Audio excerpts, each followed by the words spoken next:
exceptional teacher. We are kicking off a new series where you will find important questions about special education.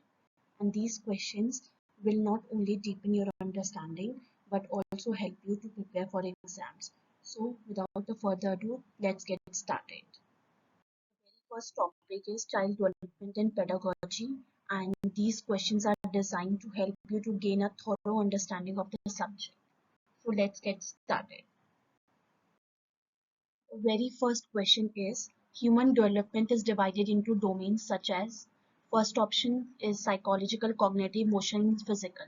Now we have to understand कि हम यहाँ पे किस तरीके से अपने आंसर्स को गेस करते हैं. फॉर एग्जाम्पल अगर हमें अंडरस्टैंडिंग नहीं है कि which one is the most appropriate, so what we have to do is first of all we have to look for all the options. आप जब ऑप्शन सारे देख लेते हैं देन यू रियलाइज कि ठीक है हम किस चीज़ को जो सबसे लीस्ट अप्रोप्रिएट होता है उसको हम वीन ऑफ करने की कोशिश करते हैं. फॉर एग्जाम्पल जैसे जहाँ पे हमने बी एंड अगर हम डी में नोटिस करेंगे we can see that there is written spiritual. अब नाउ वी कैन अंडरस्टैंड कि जो ये स्पिरिचुअल है ये ह्यूमन डोमेन का डेवलपमेंटल का पार्ट नहीं है. वाई? बिकॉज स्पिरिचुअल जब इंसान डेवलप करता है तो वो एक इमोशनल रेजिलियंस के लिए या अपने सेल्फ अवेयरनेस के लिए करता है. तो जहाँ पे भी स्पिरिचुअल आएगा वो ह्यूमन डेवलपमेंट का मेन डोमेन नहीं है, तो उन ऑप्शंस को हम वीन ऑफ कर देंगे. Now what is left? We are left with option A and option C. Now how to choose amongst these two? You have to see कि यहाँ पे हमें जहाँ कॉग्निटिव दोनों में, इमोशनल दोनों में एंड सोशल यहाँ पे नहीं है. अगर हम अंडरस्टैंड बट फिजिकल दोनों में. अब यहाँ पे जो मेन डिफरेंस आ रहा है वो साइकोलॉजिकल सोशल का आ रहा है. अब हमें इनमें से कैसे बेस्ट चूज करना है?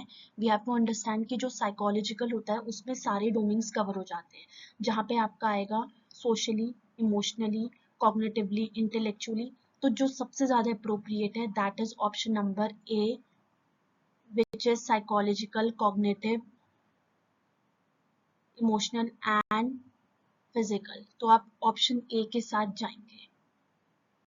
Question is which of the following is a principle of development? Now we need to understand कि इसमें से हम किस तरीके से चूज करेंगे. फर्स्ट ऑफ ऑल कि जहाँ पे हमारा डिसकंटिन्यूस आ गया वो अपने आप में ही रॉन्ग हो गया, बिकॉज जो डेवलपमेंट होता है वो कॉन्टिन्यूस प्रोसेस है. तो first option is already wrong है. Second, if we see that जो सारे प्रोसेस होते हैं डेवलपमेंट के वो इंटरकनेक्टेड नहीं होते हैं. वी नीड टू अंडरस्टैंड कि जो सारे डेवलपमेंट के प्रोसेस होते हैं वो आपस में इंटरकनेक्टेड होते हैं. तो यहाँ पे जो नॉट आ गया वो भी रॉन्ग है, तो दैट मीन्स ये भी चीज़ गलत है यहाँ पे. Second, it does not proceed at the same pace for all. अब यहाँ पे भी ये कह रहा है कि सब क्या जो अगर इंडिविजुअल में देख ले, हमें पता है कि इंडिविजुअल डिफरेंसेस होते हैं, हर इंडिविजुअल अपने आप में यूनिक होता है. तो हमें ये समझने की ज़रूरत है कि जो डेवलपमेंट होता है उसका भले ही जैसे अगर हमारे पास ए है और बी है, ए और बी का जो डेवलपमेंट का प्रोसेस होगा वो सेम नहीं होता है. ठीक है, ज़रूरी नहीं है कि जो माइलस्टोन्स ए ने अचीव कर लिया एक सर्टेन एज में वो बी भी अचीव कर ले. तो यहाँ पे काफ़ी हद तक हमें सी सही लग रहा है, but now we have to see the option number D also. Now we can see that development is always linear. Linear का मतलब है कि इसका एक ही मतलब एक ही डायरेक्शन होता है, बट अगर हम डेवलपमेंटल को समझें कि वो एक डायरेक्शन नहीं होता. डेवलपमेंट एक कॉम्प्लेक्स प्रोसेस है और वो जो होता है वो मल्टी डायमेंशनल होता है, इसलिए हमारे जो डेवलपमेंट के डोमेन्स है वो बहुत सारे हैं. ठीक है, तो यहाँ पे जो ऑलवेज लीनियर होके it's multi dimensional and also because it has various dimensions under it and it is a complex process. तो यहाँ पे जो हमारा डी है वो रॉन्ग हो जाएगा. तो जो हमने पहले टिक किया था option number C that is the right answer. तो we will go with option number C.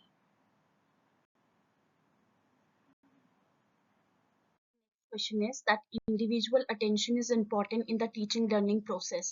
We need to understand कि किससे अगर कोई भी teaching learning process हो रहा है तो उसमें individually हर एक को attention देना क्यों जरूरी है. So पहला ऑप्शन ये है कि आपको एक बेटर अपॉर्चुनिटी देता है कि किस तरीके से आपको एक दूसरे के साथ डिसिप्लिन में रहना है. सेकंड, जो चिल्ड्रन होते हैं वो डिफरेंट जो वो डेवलप करते हैं वो डिफरेंट रेट से करते हैं और हर एक बच्चा अपने अपने तरीके से डिफरेंटली लर्न करता है. थर्ड ऑप्शन कह रहे हैं कि they always learn better in groups and last is teacher training programme prescribe it. तो अगर हम सी वाले ऑप्शंस को देखें तो यहाँ पे लिखा है इजीली कि यहाँ पे ऑलवेज। अब आपका जब ये ऑलवेज वाली चीज आ जाती है, आपको इसको रिकंसिडर करना पड़ता है कि क्या बच्चे हमेशा, कि जो भी कोई लर्नर है, क्या वो हमेशा ग्रुप में अच्छा समझते हैं? नहीं, इस तरीके से नहीं है।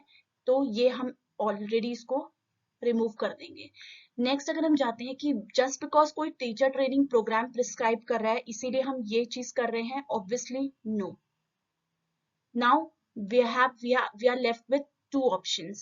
The first option says कि better opportunity देता है, but इससे ज्यादा important हमारे लिए ये होगा कि जो children होते हैं, हर एक जो individual होता है वो अपने अपने pace से सीखता है। इसीलिए जो डेवलपमेंट होता है उसका जो प्रोसेस होता है वो मल्टी डायमेंशनल होता है। तो जो मोस्ट अप्रोप्रिएट है वो है option number B, that is children develop at different rates and learn differently. Alright. Fourth question is human personality is the result of only environment, only heredity, upbringing and education, and the last is interaction between heredity and environment. जब अगर आप development का कोई भी basic concept पढ़ेंगे तो आपको पता लगेगा कि development equal to hereditary into environment. So the last option is the appropriate answer, that it is the interaction between the hereditary and the environment. Question is in the context of education socialization means। तो socialisation का मतलब क्या है? अगर हम context के education के संदर्भ में देखें तो बेसिकली ये कह रहा है कि adapting and adjusting to social environment, कि किस तरीके से अडेप्ट करते हो अपने सोशल एनवायरनमेंट में। हमेशा आप सोशल नॉर्म्स फॉलो करो। थर्ड इज क्रिएटिंग अपने आपके अपने सोशल नॉर्म्स और उसी को like you go by it. And the last is respecting elders in the society. तो जो सबसे मैंने आपको पहले ही बताया था कि टेक्निक ये होती है कि जहाँ पे ऑलवेज वाली चीजें होती है आप उसको कंसिडर करते हैं, रिकंसिडर करते हैं। तो it's not always about the following social norms, तो इस चीज को हम वीन ऑफ कर देंगे। देन अपने खुद के सोशल नॉर्म्स बनाना एजुकेशन के संदर्भ में ये बात नहीं कह रहे हैं। रिस्पेक्टिंग एल्डर्स, ऑब्वियसली ये चीज हम फॉलो करते हैं बट ये एजुकेशन के संदर्भ में नहीं है। सो बेसिकली क्या है कि सोशलाइजेशन ये है कि किस तरीके से कोई भी एक इंडिविजुअल अपने सराउंडिंग में अडेप्ट कर पाए खुद को और किस तरीके से अपने आप को एडजस्ट कर पाए। So A option is right. should be encouraged to interact with the peers in classroom so that। अब आपकी स्ट्रैटेजी ये रहती है कि पहले आपको सबसे पहले क्वेश्चन को बहुत ध्यान से समझना है कि क्वेश्चन आपसे पूछ क्या रहा है। ठीक है, हो सकता है कि कभी कभी आप दो ऑप्शंस में आप मतलब स्ट्रगल करो। जैसे for example now we are going to see that also. So पहला ऑप्शन ये है कि they learn social skills in the course of study. All right.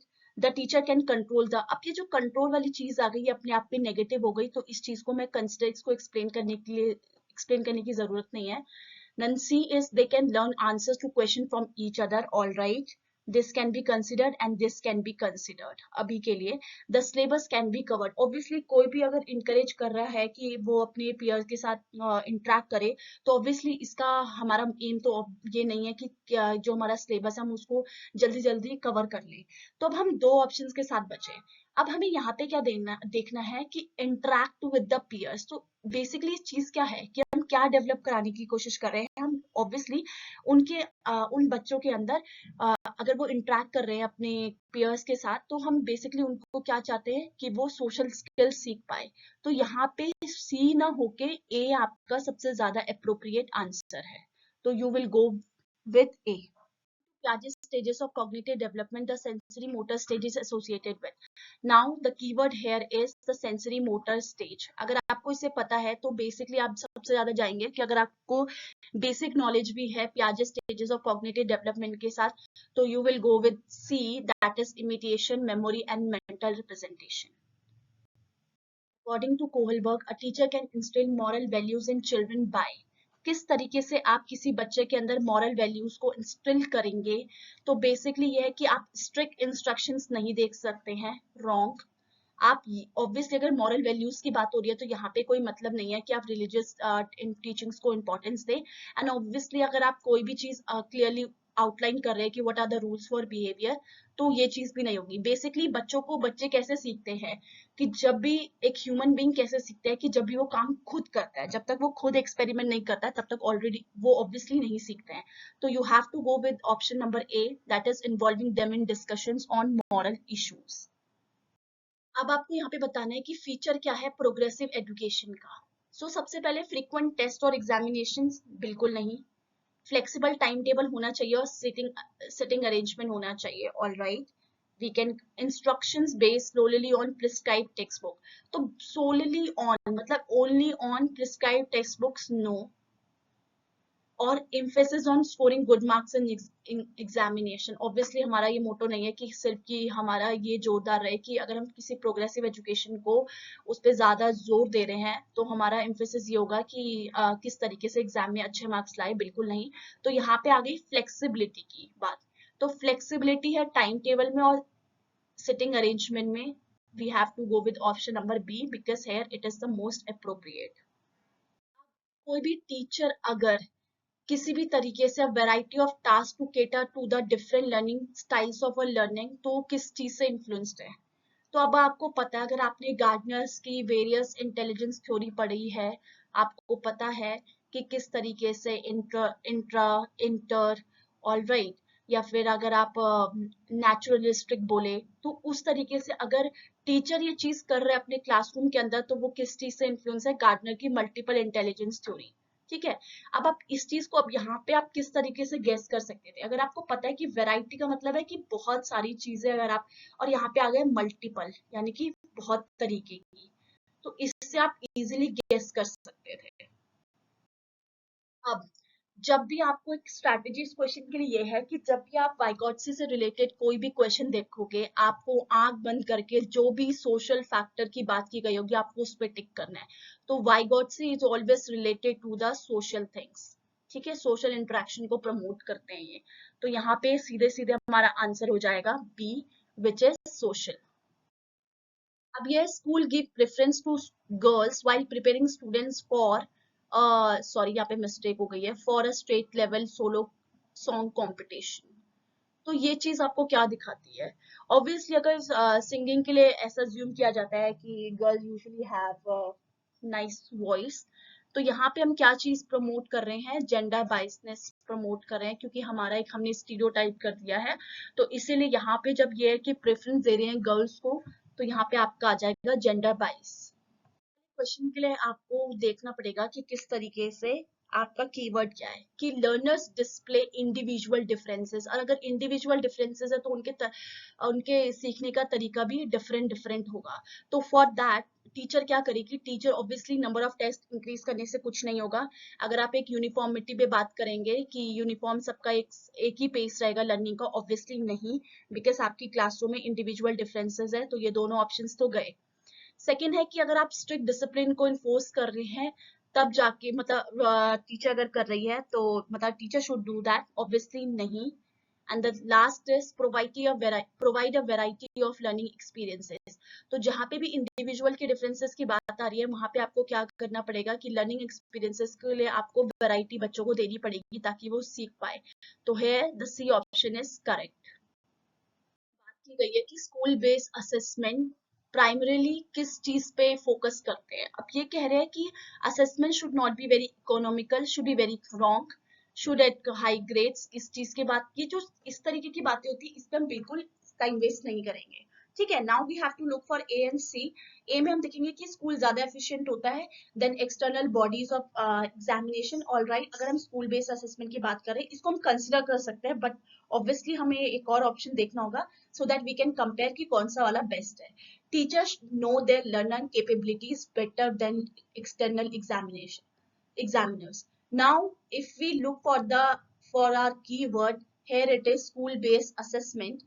तो we have to see कि जो टीचर्स होते हैं, अगर स्कूल बेस्ड असेसमेंट हो रहा है तो ऑब्वियसली जो टीचर है अगर वो क्लासरूम में बच्चे को पढ़ा रही है, तो उसे ऑब्वियसली पता है कि मेरे बच्चे की मतलब मेरा बच्चा कहाँ स्टैंड आउट करता है। तो है the teachers know their learner capabilities better than external examiners, which is the right answer. अब आपका इस क्वेश्चन में जो कीवर्ड है दैट इज ऑब्जेक्टिव क्वेश्चन, कौन सा है? ठीक है, तो ऑब्जेक्टिव क्वेश्चन कौन से होते हैं जिसमें आप ये देखते हैं, जिसमें आप शॉर्ट वाले देखते हैं। शॉर्ट मतलब जिसमें आप ट्रू फॉल्स देख लिया या एमसीक्यूज देख लिया। बट सब्जेक्टिव कहाँ होता है, जहां आपको कॉम्प्रिहेंसिव आंसर्स लिखने पड़ते हैं। ठीक है, तो सब्जेक्टिव, ये हमारा सब्जेक्टिव हुआ, ये शॉर्ट आंसर भी हमारा सब्जेक्टिव है, ओपन एंडेड भी हमारा सब्जेक्टिव है। तो we are left only with option A which is an objective. Inclusive education किस तरीके की एजुकेशन है? अब यहाँ पे जो जो कुछ कुछ वर्ड्स है उस चीज को हमें समझना पड़ेगा, then only we can mark the right answer. सबसे पहले मैं बी ऑप्शन को कंसिडर करूंगी because it says that includes teacher from marginalised group. अब अगर मुझे मार्जिनलाइज्ड का मीनिंग पता है, मार्जिनलाइज्ड का मतलब क्या होता है कि marginalised can be based on various factors, like अगर आपका सोशियो इकोनॉमिक स्टेटस हो गया, या जेंडर के बारे में, या डिसेबिलिटी के बारे में, या और भी कुछ। तो बेसिकली ये क्या कह रहे हैं कि जहाँ पे मतलब अगर अगर आप मेंबर हो मार्जिनलाइज्ड ग्रुप के, तो basically you might face barrier to education और या फिर एम्प्लॉयमेंट या फिर हेल्थ केयर। तो basically this word itself is a negative word, all right, because यहाँ पे आपको marginalized क्या है, आप उन marginalized group उनको कहते हैं, उस कॉम को कहते हैं जो कॉम डिस्क्रिमिनेशन या एक्सक्लूजन या फिर सोसाइटी में डिसएडवांटेज को फेस करे। तो इंक्लूसिव एजुकेशन इस तरीके की कोई बात नहीं करता है, तो यहाँ पे आपका ये जो ऑप्शन है वो अपने आप में ही रॉन्ग है। ठीक है। Celebrate diversity in the classroom, all right, and incorrect. जहां पे भी स्ट्रिक्ट एडमिशन, ये नेगेटिव वर्ड्स आ जाते हैं, हम उनको अपने आप ही बिना सोचे समझे उसको नेग्लेक्ट कर देते हैं। अब हमारे पास सिर्फ एक ऑप्शन बचता है, that is indoctrination of facts. अब इंडोक्ट्रिनेशन का मतलब क्या है? इंडोक्ट्रिनेशन का मतलब ये होता है कि जहाँ पे आप मतलब इस वर्ड को हम यूजुअली नेगेटिव कॉन्टेक्स्ट में यूज करते हैं। ठीक है। इसका मतलब ये है कि जहाँ पे हमारे हमारे कुछ सेट है, हमारे जो बिलीव्स है वो सेट है, और हम उस चीज को फॉलो कर रहे हैं, ऑल राइट। हमारी कोई जो थ्योरीज है या हमारी आइडियोलॉजीज है, तो हमारा एक स्पेसिफिक पॉइंट ऑफ व्यू है, हम उसको ही मतलब विदाउट इनकरेजिंग इंडिपेंडेंट थॉट और क्वेश्चनिंग हम उसी चीज को प्रमोट कर रहे हैं। तो वो इन डॉक्ट्रिनेशन ऑफ फैक्ट्स है। बेसिकली ये चीज भी गलत हो गई, हम कहीं भी ऐसी बात नहीं कर सकते हैं। तो यहाँ पे सीधा सिंपल होगा, celebrate diversity in classroom, which is the right answer. Now मैं यहाँ पे आपको एकदम आंसर भी बता सकती थी, बट मेरा मोटो ये था कि आप कुछ कुछ वर्ड्स जो है, जैसे कि आप बहुत ज्यादा ये वर्ड्स आप विटनेस करेंगे अपने बहुत सारे क्वेश्चंस में कि जहाँ मार्जिनलाइज्ड की बात हो, इन डॉक्ट्रिनेशन की बात हो, तो अगर हमें एक टर्म का थोड़ा सा भी आइडिया रहता है कि वो किस तरीके से बात कर रहा है, तो हम इजीली हमारे लिए इजी हो जाता है मार्क करना। Alright. All right. So the next question is the emphasis from reaching to learning can be shifted by. तो रीच करने से हम लर्न तक कैसे पहुंचे और इस चीज को हम किस तरीके से शिफ्ट कर सकते हैं।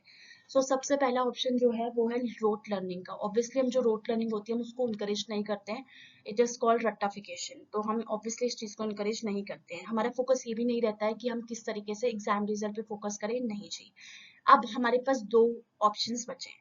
अब अगर मुझे फ्रंटल टीचिंग का मतलब पता है, then only I can mark the right answer. All right. Frontal teaching को आप किस तरीके समझेंगे कि जहाँ पे आप direct instruction, teacher centred approach है, एक स्ट्रक्चर्ड इन्वायरमेंट है। एंड फ्रंटल का मतलब किस तरह teaching, teacher standing at the front and she is delivering the content, she is leading the lesson and she is also controlling the flow of information. All right. तो यहाँ पे आपका teacher centred approach आ जाता है, और जो learner होते हैं वो पैसिव बन जाते हैं, वो एक्टिव लर्नर नहीं रह पाते हैं। तो ये चीज भी हमारी गलत हो गई, ऑब्वियसली हम इस चीज को सपोर्ट नहीं करते हैं। And now we are only left with the adopting child centre pedagogy, which is the right answer.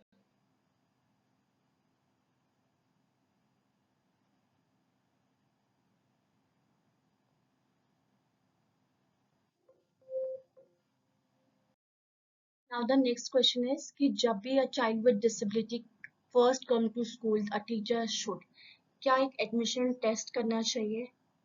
क्या बच्चे को ऑलरेडी स्पेशल स्कूल में अकॉर्डिंग टू देयर डिसेबिलिटी उसको रेफर कर देना चाहिए, या फिर उस बच्चे को नेग्लेक्ट करके उसको अलूफ कर देना चाहिए बाकी बच्चों से? ऑब्वियसली नहीं।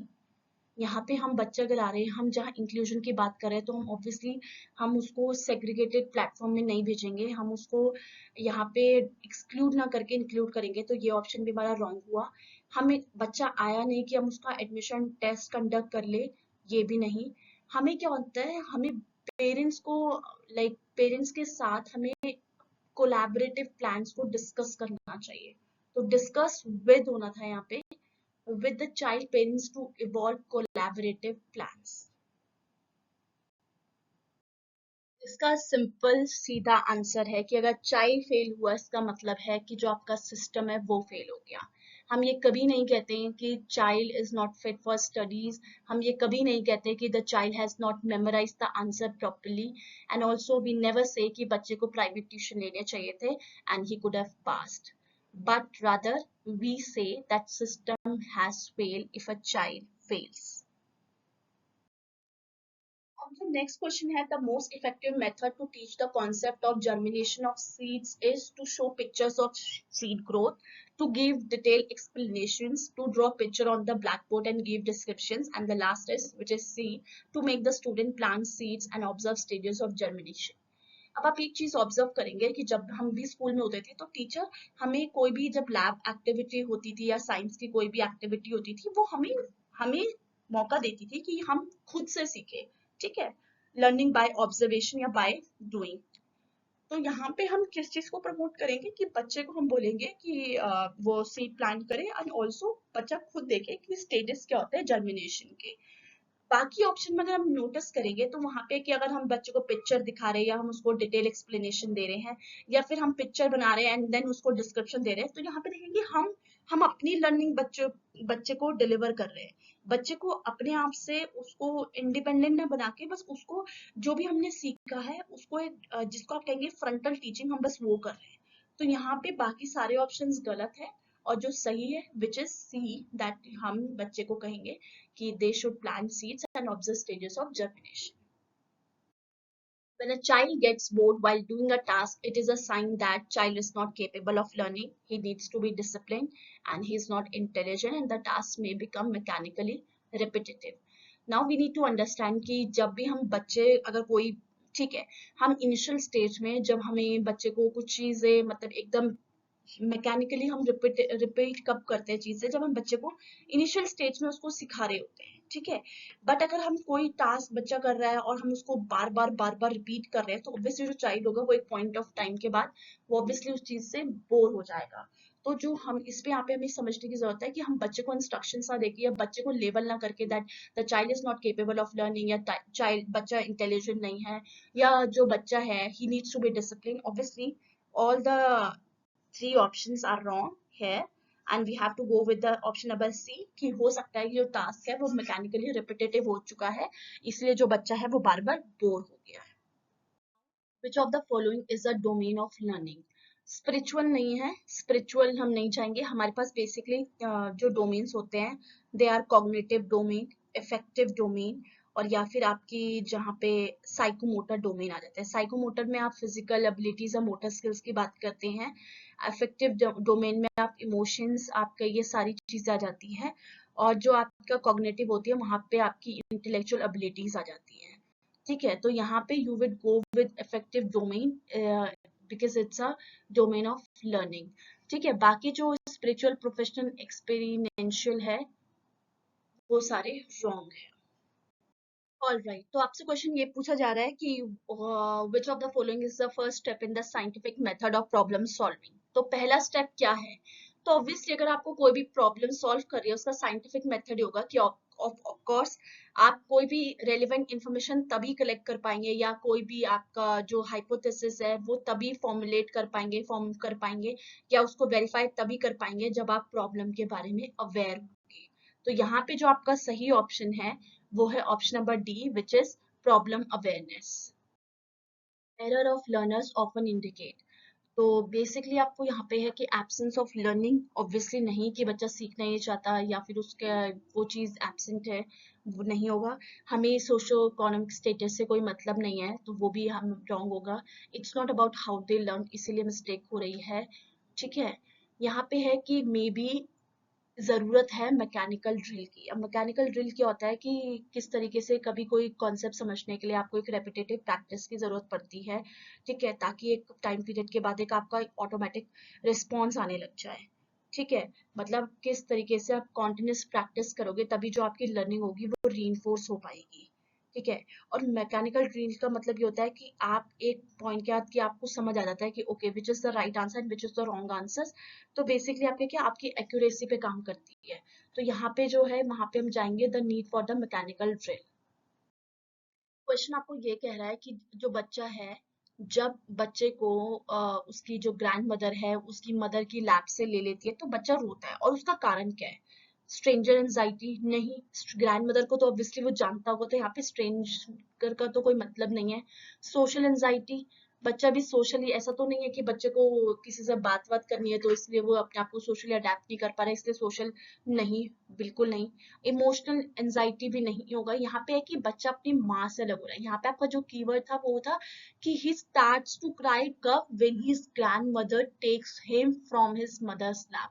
तो बच्चे में क्या डेवलप होगा? सेपरेशन एंजाइटी, और अपनी माँ से अलग हो रहा है इसीलिए उसको सेपरेशन एंजाइटी होगी। And here the B is the right answer.